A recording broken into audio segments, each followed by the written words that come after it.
Episode 7 స్వర బేతాళం. క్రితం ఎపిసోడ్లో మొదటి రాత్రి పద్మజ గిరులు ఒకరికొకరు అర్థం చేసుకొని ప్రేమగా ఉండగా ఉన్నట్లుండి గిరి సోమశేఖరంలా మాట్లాడి మళ్ళీ మామూలు మనిషి అవుతాడు. గుజరాత్ నుంచి ఫిరోజ్పూర్ వెళ్తున్న ట్రక్కును ఆపిన ఇద్దరు ఇన్స్పెక్టర్లను ఆ ట్రక్ వాళ్ళు గన్తో పేల్చి ఇద్దరు ఇన్స్పెక్టర్ని చంపేసి లోయలో పడేస్తారు. మొదటి రాత్రి గిరి ప్రవర్తన గురించి డాక్టర్ రామకృష్ణకి ఫోన్ చేసి చెప్తుంది పద్మజ. దానికైనా మొదట షాక్ అయినా తరువాత మీరు బెంగళూరు వెళ్ళి వచ్చిన తరువాత విషయాలన్నీ చెప్పమని చెప్తాడు. బెంగళూరు నుంచి వచ్చిన పద్మజ డాక్టర్ రామకృష్ణకు ఫోన్ చేసి 2 సార్లు మళ్ళీ గిరి అలాగే ప్రవర్తించాడని చెప్పి, మీరెక్కడున్నా నా ఆత్మ మీ చుట్టూనే తిరుగుతుందని, మిమ్మల్ని అనుసరిస్తూనే వింటుందని అన్నాడని చెప్తుంది. సరే, ఒక పని చెయ్యు. న్యూ ఇయర్ ఈవ్కి ఇంట్లో ఒక చిన్న పార్టీ అరేంజ్ చేస్తున్నాను. బయట వాళ్ళెవరూ ఉండరు, దగ్గర స్నేహితులే. అప్పుడు గిరితో క్యాజువల్గా మాట్లాడడానికి వీలవుతుంది. అతనికి అనుమానం రాదు. మీ ఇద్దరూ రండి. అలాగే, తప్పకుండా వస్తాం. ఆమె కంఠంలో కాస్త రిలీఫ్. చీర్స్. ఈ చీర్స్ అన్నది ఎలా మొదలైందో తెలుసా? పాతకాలంలో అందరికీ భయం ఉండేదట, తమ డ్రింక్స్లో విషం కలిపారేమోనని. అందుకే చీర్స్ పేరుతో గ్లాసుల్ని టచ్ చేస్తూ తమ డ్రింకును అవతలి వాళ్ళ గ్లాసుల్లో వంపేవారట. ఇప్పుడు ఆ పని మాత్రం చెయ్యకండి, మీకు పుణ్యం ఉంటుంది అంది రాధ గిరి గ్లాసులోని విస్కీ చూస్తూ. ఆమె గ్లాసులో పైనాపిల్ జ్యూస్ ఉంది. పక్కపక్క నవ్వాడు గిరి. అయితే మొత్తానికి నా మీద కోపం పోయినట్లే కదా అడిగాడు. పోయినట్లే, ఎంతైనా బంధుత్వం కూడా కలిసిందిగా. అన్నట్లు ఇంకా అక్కయ్యను విసిగిస్తున్నారా మీ ప్రశ్నలతో అడిగింది రాధ. అబ్బే లేదు, తనేమైనా అడిగితే జవాబు చెప్పడం నా వల్ల కాదు. ఎందుకన్నా మంచిదని ఆ ప్రసక్తి తేవడం మానేశాను. ఇప్పటికీ ఓటమిని అంగీకరించారన్నమాట. నాకు సంతోషంగా ఉంది అంది రాధ. దూరం నుంచి గిరిని పరీక్షిస్తున్న డాక్టర్ రామకృష్ణ పద్మజతో నార్మల్గానే ఉన్నాడు కదా అన్నాడు. అవును, మామూలు టైంలో ఏమాత్రం తేడా కనిపించదు. మిస్టర్ గిరిధర్, ఒకసారి ఇలా వస్తారా పిలిచాడు డాక్టర్ రామకృష్ణ. అతడు గిరి ఇద్దరూ మాటల్లో పడ్డారు. ప్రోబ్ మ్యాగజైన్లో వచ్చింది చదివారా? సిమ్లా హౌస్లో బుట్టో దెయ్యం కనిపించిందని అడిగాడు రామకృష్ణ గిరిని.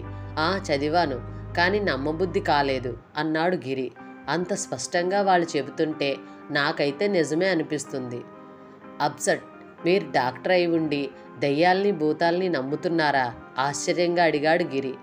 నమ్మకంగా చెప్పలేను, కానీ సైన్స్కి అందని విషయాలు కొన్ని ఉన్నాయని నమ్ముతాను. సైంటిఫిక్గా ప్రూవ్ అయ్యే వరకు ఏదైనా మిస్టరీయే కదా. నా అనుభవంలో కొన్ని కేసుల్ని చూశాను కూడా, అంతుపట్టలేదు. ఒక్కోసారి అనుమానం రాక తప్పదు.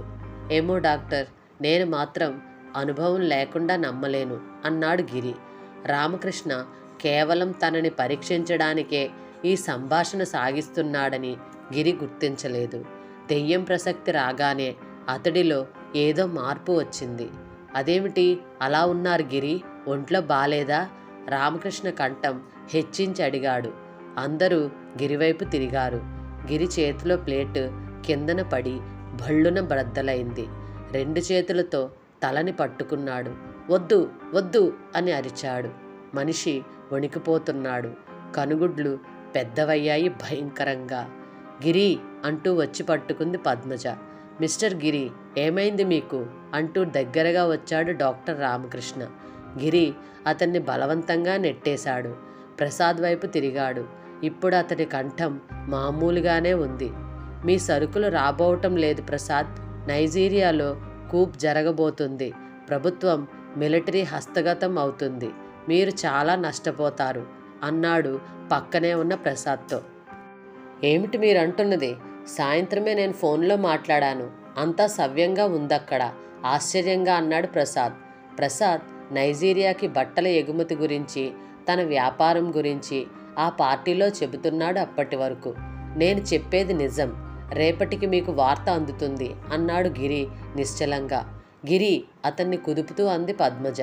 ఆమెకు దుఃఖం ఆగడం లేదు. ఉన్నమాటే చెప్పాను పద్మజ, నేను గిరిని కాదు శేఖరాన్నని మీరైనా వాళ్లకు చెప్పండి. రామకృష్ణ వైపు తిరిగింది పద్మజ. ఊరుకోమన్నట్లు సైగ చేశాడు రామకృష్ణ. శేఖరం, ఇవన్నీ నీకెలా తెలుసు అడిగాడు అనునయంగా. నేను ఆత్మను, నాకన్నీ తెలుస్తుంటాయి. మీ ఉద్దేశ్యం ఏమిటి? ఎందుకిలా తిరుగుతున్నారు? పద్మజ కోసం, ఆమెకు దగ్గరగా ఉండాలన్న కోరికే తీర్చుకోవడం కోసం. అందరూ నిశ్చేష్టులై చూస్తూ ఉండిపోయారు. డాడీ, తండ్రిని భయంగా పట్టుకుంది రాధ. శేఖరం, మంచినీళ్లు త్రాగండి అందించాడు చల్లటి ఐస్ వాటర్. నవ్వుతూ అందుకున్నాడు గిరి. గడగడా తాగేశాడు. వెళ్తున్నా, మళ్ళీ వస్తా పెద్దగా నవ్వాడు. అతని చూపుల్లో మార్పు వచ్చింది. ఒక్కసారిగా బలహీనుడైనట్లు ఒరిగిపోయాడు. అతన్ని లేపి సోఫాలో కూర్చోబెట్టారు. చల్లటి నీళ్లు అతని ముఖం మీద చిలకరించాడు రామకృష్ణ. కాసేపటికి మెల్లిగా కళ్ళు తెరిచాడు గిరి. అందరూ నా చుట్టూ మూగారు. ఏమైంది? ఆశ్చర్యంగా అడిగాడు. ఏం లేదు, మీకు కాస్త కళ్ళు తిరిగినట్లయిందనుకుంటాను. ఏమీ తెలియలేదా అడిగాడు రామకృష్ణ. తలదించుకున్నాడు గిరి. తడిసిన మొహాన్ని నౌకర్ అందించిన టవల్తో తుడుచుకుంటూ అన్నాడు. చెవిలో ఏదో స్వరం వినిపించింది. అదే ప్రసాద్ గారు లాభాల గురించి మాట్లాడుతుంటే అది రాదు అని చెప్తున్నట్లు అనిపించింది. ఎందుకలా అవుతుంది డాక్టర్? ఇంతకు ముందు కూడా 1-2 సార్లు జరిగిందిలా. రేపోసారి మా క్లినిక్కు రండి, అన్నీ మాట్లాడుకుందాం అన్నాడు రామకృష్ణ. ఆనందం, ఆశ్చర్యం, భయాందోళన మధ్య నూతన సంవత్సరం అడుగుపెట్టిందా గదిలో. తెల్లవారింది. ప్రపంచమంతా నూతన సంవత్సరానికి అతి వైభవంగా స్వాగతం పలుకుతుంది. రాత్రి పార్టీలో నుంచి ఆలస్యంగా వచ్చిన పద్మజ గాఢ నిద్రలో ఉంది. తలుపు మీద ఎవరో చిన్నగా శబ్దం చేశారు. పద్మజ కళ్ళు తెరిచింది. కాసేపు ఏమీ అర్థం కాలేదు. మత్తుగా ఉంది. పక్కన గిరి హాయిగా నిద్రపోతున్నాడు. తలుపు మీద మళ్ళీ చప్పుడయింది. లేచి తలుపు తీసింది. ఎదురుగా హిమజ. అక్కా, డాక్టర్ వచ్చారు, నీతో అర్జెంటుగా మాట్లాడాలట. పద, ఇప్పుడే వస్తున్నానని చెప్పు. ఆమె మొత్తంతా వదిలిపోయింది. రాత్రి సంఘటన గుర్తుకు వచ్చి ఒక్క క్షణం ఒళ్ళు గొగురు పొడిచినట్లయింది. కిందికొచ్చింది. Good morning అనబోయి తమాయించుకుంది. రామకృష్ణతో పాటు ప్రసాద్ కూడా ఉన్నాడు. అతడి మొహం పాలిపోయి ఉంది. ఏం జరిగింది అడిగింది. సమాధానంగా పేపర్ తీసి అందించాడు రామకృష్ణ. అయోమయంగా విప్పింది పద్మజ. ఉలిక్కి పడింది. పైనే హెడ్లైన్లో నైజీరియాలో కూప్ అని పెద్ద అక్షరాలతో వ్రాసి ఉంది. January 1, 1984 logos. నిన్న రాత్రి నైజీరియాలో మిలిటరీ కుట్ర జరిగింది. కూప్. రాష్ట్రపతి షేక్ షాగారిని బంధించి మిలిటరీ అధికారులు ప్రభుత్వాన్ని హస్తగతం చేసుకున్నారు. పాత ప్రభుత్వాధికారంలో జరిగిన అవినీతిని, అక్రమాలను ప్రభుత్వం ఖండిస్తుందని నూతన ప్రభుత్వం ప్రకటించింది. షాగారి ప్రభుత్వం ఒప్పందం చేసుకున్న వడంబడికలకు కూడా ఈ ప్రభుత్వం కట్టుబడి ఉండబోదని ఒక ప్రకటన వెలువడింది. చదవటం పూర్తి చేసి, నిన్న ఫోన్ చేసినప్పుడు ఏమీ లేదన్నారుగా అడిగింది ప్రసాద్ను. అవును, ఇదంతా తర్వాత జరిగి ఉంటుంది. మనకు వాళ్లకు 5:30 గంటలు తేడా ఉంది. కానీ గిరికి ముందుగా ఈ విషయం ఎలా తెలిసింది? అదే ఆశ్చర్యం. నిన్న ఫోన్లో మాట్లాడి ఏమీ లేదంటే ఆయన ఏదో మాట్లాడేసి ఉంటారని అనుకున్నాను. కానీ పొద్దుట పేపర్ చూడగానే మతిపోయినంత పనయింది. దీనివల్ల మా బిజినెస్ చాలా దెబ్బతింటుంది అన్నాడు ప్రసాద్ విచారంగా. ఇదేదో మానవాతీత శక్తి అన్నది నమ్మక తప్పడం లేదు పద్మజ. ఇప్పుడేమిటి చేయడం? భయంగా అడిగింది పద్మజ. భయపడి చేసేదేముంది? ఈరోజు గిరి నా దగ్గరికి వస్తానన్నాడు. అన్ని పరీక్షలు చేస్తాను, తర్వాత చూద్దాం. అలాగే అంది నీరసంగా పద్మజ. హిమజ హాల్లో సోఫాలో కూర్చుని ఆలోచిస్తుంది. రాత్రి జరిగిన సంఘటన గురించి ఏమీ తెలియదామెకు. రామకృష్ణ ప్రసాద్ వెళ్ళిపోయాక పద్మజ వచ్చి కూర్చుంది. ఆమె ముఖంలో ధైర్యం కలచివేసింది హిమజను. ఏమిటక్కా, ఏమిటిదంతా అడిగింది. రాత్రి జరిగిన సంగతి చెప్పింది పద్మజ. చెప్తుంటే ఆమె కళ్ళలో నీళ్లు నిండాయి. హిమజ ఆశ్చర్యపోయింది. ఎంత ఆత్మవిశ్వాసం, ధైర్యం ఉండేవి అక్కలో. అక్కతో మాట్లాడాలంటేనే భయపడేది. అలాంటిది ఈనాడు ఇంత బేలగా తయారైందెందుకు? గిరితో పెళ్లి ప్రస్తావన వచ్చినప్పటి నుంచి ఇంతే. అక్క, ఈ దెయ్యాలు భూతాలు అంతా ట్రాష్, నువ్వు నమ్ముతున్నావా? ఆశ్చర్యంగా అడిగింది. నమ్మకుండా ఉండేదెలా హిమ? నేనొక్కదాన్నే కాదు, అక్కడున్న అందరూ ప్రత్యక్షంగా చూశారు.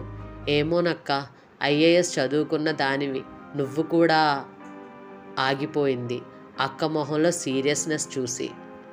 అన్నింటినీ చదువుతో ముడిపెట్టకు హిమ. బిఏ చదువుకున్న వాళ్ళు కూడా ఐఏఎస్ ఆఫీసర్ కావచ్చు.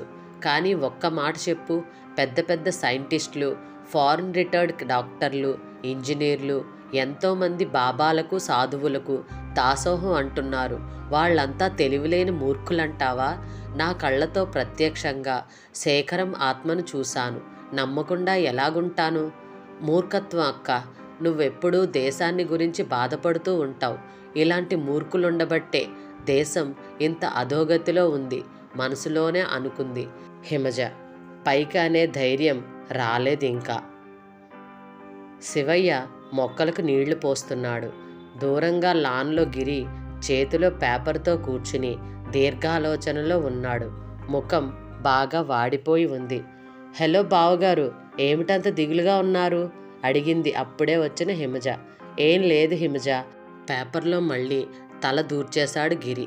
పేపర్లో వార్తనే పదే పదే చూసుకుంటున్నాడతడు. ఏం జరిగింది? నాతో చెప్పకూడదా? అక్కయ్యతో గాని పోట్లాడారా? ఎప్పుడూ గలగలా మాట్లాడుతూ కబుర్లు చెప్పేవాళ్ళు అలా ముంగిలా కూర్చుంటే బాగుండదు. గిరి మాట్లాడలేదు. పేపర్లోంచి తల ఎత్తలేదు. హిమజకు ఆశ్చర్యం వేసింది. ఏమిటంత సీరియస్ వార్త అని వెనగ్గా వంగి పేపర్లోకి చూస్తూ అంది. నైజీరియాలో కు. అయితే మీ మీద కుట్ర జరిగినంత బాధపడుతున్నారే? దాని ప్రభావం నా వ్యాపారం మీద పడింది కాబట్టి కొత్త ప్రభుత్వం ఫండ్స్ అన్నీ ఫ్రీజ్ చేసింది. నా పెట్టుబడి ఎక్కువగా అక్కడే ఉంది. ఎప్పటికి రిలీజ్ అవుతుందో దిగాలుగా అన్నాడు గిరి. ఓ, ఐఎమ్ సారీ, నాకు ఇదంతా తెలియదు. అక్కయ్యకి తెలుసా? ఇంకా తెలీదు. అమ్మా, ఫోన్ వచ్చింది. సాగర్ బాబు వచ్చి చెప్పాడు రామయ్య. హిమజ లోపలికి వెళ్ళిపోయింది. బాబు, టీ తీసుకోండి, కప్పు అందిస్తూ అన్నాడు రామయ్య. మీరు మధ్యాహ్నం కూడా ఏం భోజనం చేయలేదు, ఏమైనా తీసుకుంటారా బాబు? అడిగాడు. వద్దు రామయ్య, నాకు ఆకలిగా లేదు అన్నాడు గిరి. రామయ్య శివయ్య దగ్గరకు వెళ్ళాడు. ఇద్దరూ కబుర్లు చెప్పుకుంటూ తోట పని చేస్తున్నారు. శివయ్య ఉన్నట్లుండి దగ్గరగా వినిపించేసరికి శివయ్య ఉలిక్కిపడి చూశాడు. ఎదురుగా గిరి. అతని కళ్ళు ఎర్రగా మెరుస్తున్నాయి. ముఖం భయంకరంగా ఉంది. ఏంటి బాబు పిలిచారు? శివయ్య, నేను సోమశేఖరాన్ని. నిన్ను చూస్తుంటే అమ్మ గురించే ఆలోచన వస్తుంది. అమ్మకు నువ్వెంతో సహాయం చేస్తుండేవాడివి. ఇప్పుడు ఒంటరిదైపోయింది బాధగా అన్నాడు గిరి. ఏమిటి బాబు, అచ్చం శేఖర్ బాబులా మాట్లాడుతున్నారు? ఆశ్చర్యంగా అన్నాడు శివయ్య. నేను శేఖరాన్నే శివయ్య, శేఖరం ఆత్మను. నీకు తెలుసుగా, పద్మజ అంటే నాకెంత అభిమానమో. ఆమె కోసమే ఇలా తిరుగుతున్నాను. నువ్వు ఎన్నోసార్లు అమ్మ దగ్గర నా దగ్గర అంటూ ఉండేవాడివి పద్మజను పెళ్లి గురించి అడగమని. ధైర్యం చేయలేకపోయాను. ఇప్పుడు ఆమె సాన్నిహిత్యం కోసం తపిస్తూ ఇలా తిరుగుతున్నాను. బాబోయ్, దెయ్యం దెయ్యం పెద్దగా అరుస్తూ లోపలికి పారిపోయాడు శివయ్య. ఫోన్లో మాట్లాడుతున్న హిమజ ఫోన్ పక్కన పడేసి పరిగెత్తుకొచ్చింది.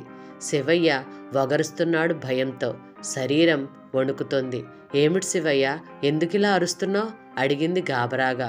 దెయ్యం దెయ్యమమ్మా, శేఖరం బాబు దెయ్యమై గిరిబాబును పట్టుకున్నాడు. నీకేమైనా పిచ్చి పట్టిందా? శేఖరం బాబు దెయ్యమై రావడం ఏమిటి? నిజం చిన్నమ్మా, ఎప్పుడో శేఖరం బాబుతో నేను మాట్లాడిన మాటలన్నీ చెప్పారు. మాట గొంతు అంతా సోమశేఖరం బాబులానే ఉంది. మీరు వినండి, తప్పకుండా నమ్ముతారు. ఏది, ఎక్కడున్నారు? హిమజ తోటలోకి వెళ్ళి చూసింది. గిరి కుర్చీలో కూర్చుని 2 చేతులతో ముఖాన్ని కప్పుకున్నాడు. రామయ్య భయంగా అతన్నే చూస్తున్నాడు.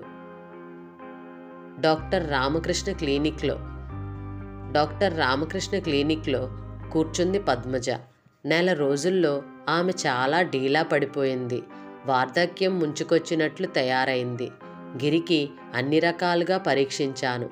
శారీరకంగా కానీ మానసికంగా కానీ ఏ అనారోగ్యము కనిపించడం లేదు. టెన్షన్ వల్ల అప్పుడప్పుడు తలనొప్పి వస్తోందంతే. అసలు ఇన్నిసార్లు పరీక్షించడం అనవసరం. జరుగుతున్నదేమిటో మనకు తెలుసు. కాకపోతే మీ తృప్తి కోసం చేస్తున్నానంతే. శివయ్య తనకు తెలిసిన భూతవైద్యుడున్నాడని తీసుకొస్తానని గొడవ పెడుతున్నాడు. పెళ్ళై కొద్ది రోజులైనా కాకుండా అతనికి నచ్చని పనులు చేసి నువ్వు గొడవ పడడం మంచిది కాదు. ఏం చేయాలో తోచడం లేదు. ఈ మధ్య ఇలా తరచుగా జరుగుతోంది. ఆ సమయంలో తను చెప్పినవన్నీ జరుగుతున్నాయి కూడా. అతని ప్రవర్తన ఎలా ఉంది? ఐ మీన్ శేఖర్ ఆత్మది. విపరీతంగా ఏమీ ప్రవర్తించడం లేదు. మునుపు నాతో ఎలా మాట్లాడేవాడో అలాగే మాట్లాడుతున్నాడు.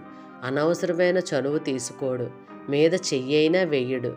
శాంతంగా నేను సమాధానం చెప్తుంటే మాత్రం త్వరగా అదృశ్యమవుతాడు.